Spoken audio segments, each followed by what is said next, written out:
სამების საკათედრო ტაძარში პატრიარქის საშებაო ეპისტოლე წაიკითხეს. უწმინდესი და უნეტარესი ილია მეორე ინფორმაციული ომის შესახებ საუბრობს და ახალგაზრდებს მიმართავს, რომელთაც განსაკუთრებით მართებთ ამოში სიმტკიცის გამოჩენა.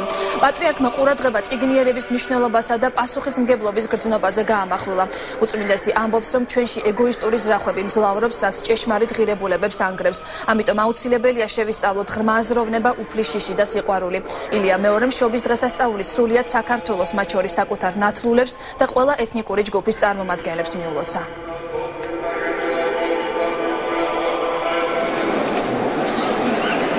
მართებს ხრმობიდან გამოსვლა, ანუ სულიერი გაზრდა და გაცნობიერება ჩვენი პასუხისმგებლობისა, უპირველეს ყოვლისა შემოქმედის, უფლის, სამშობლოს და მოყვასის წინაშე.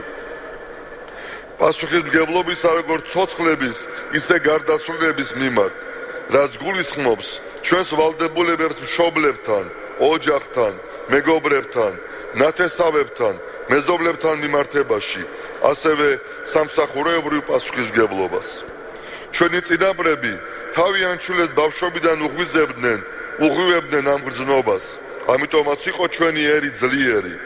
მიუხედავად განუწყვეტელი ომებისა, იგი იბრძოდა კიდეც და ამასთან დაუღალავად შრომობდა და ქმნიდა. სამწუხაროდ, თითოეულ ჩვენთაგანს დღესაც გვაყლია პასუხისმგებლობის გრძნობა. ჩვენ გულგრილი ქრისტიანები ვართ, ნელთბილნი და ამიტომაც დიდ შეცდომებს ვუშვებთ. ჩვენში მძლავრობს ეგოისტური ზრახვები და მეს პრინციპი და ჭეშმარიტ ღირებულებათა დამანგრეველია. ჩვენი სულიერი სისუსტის გამოვლინებაა თუნდაც ის, რომ დღესასწაულებს ფაქტიურად მიწიერი გრძნობებით ვეგებებით და რეალური განცდა ცოცხალ ღმერთთან ურთიერთობისა არ აგვაქვს. დღეს ინფორმაციული ომის ჟამი დგას.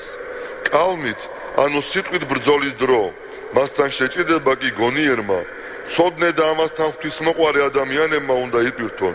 უნდა შეძლოთ ყალბი იდეალების ბატონობის ჩვენს ხანაში გავხდეთ უფრო მობილიზებულნი.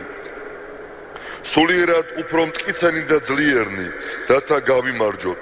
განსაკუთრებით მინდა მივმართო ახალგაზრდებს და ვთხოვო, გაუძელით ინფორმაციულ შემოტევას, რომელიც ნიაღვარევით მოედინება მასმედიიდან და ცდილობს სრულ ღირებულებების გავლენის ქვეშ მოგაქციოთ. არ გახდეთ თანაზიარნი ფსევდოკულტურისა, რომელიც ამახინჯებს სიქიკას, აუხეშებს გრძნობებს და ფიტავს შინაგან სამყაროს. შეიყვარეთ წიგნი, ისწავლეთ ღრმა აზროვნება, ისწავლეთ ღმერთის შიში და სიყვარული, რომ ღვთისმშობლის წილხვედრი ქვეყნის ერთგული მეციხოვნენი გავხდეთ.